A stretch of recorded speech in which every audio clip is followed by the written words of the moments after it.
నెల్లూరు జిల్లాలో రొట్టెల పండుగ వేడుకకు 2000 మంది పోలీస్ ఫోర్స్ తో పటిష్ట బందోబస్తు నడమ సర్వం సిద్ధమైంది. ఈ సందర్భంగా రొట్టెల పండుగ బందోబస్తు సిబ్బందికి జిల్లా ఎస్పీ కృష్ణకాంత్ బ్రీఫింగ్ నిర్వహించారు. మెయిన్ దర్గా ఘాట్ ఏరియా, ట్రాఫిక్ పార్కింగ్ ఏరియాలను సెక్టార్లుగా విభజించవలసిందిగా వివరించారు.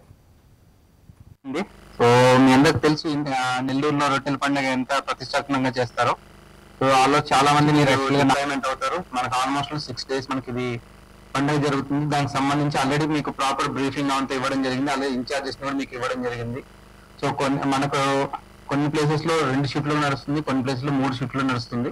సో అది మనకు మెయిన్ ఈ బందోబస్తులో మనకు 2 ఇష్యూస్. ఒకటి ట్రాఫిక్ రెగ్యులేషన్, రెండవది మనకు దర్గా దగ్గర ప్రిమైజెస్ లో డివోటీస్ ఎవరైతే వస్తారో బాతిక్ ఘాట్ దగ్గర, తర్వాత గంధం ఏ రోజైతే మనకు 18th నైట్ ఆ రోజు మనకు కొద్దిగా ఎక్కువ ప్రెషర్ ఉంటుంది. అది మనం కొద్దిగా పాయింట్స్ మనం గుర్తుపెట్టుకోవాలి.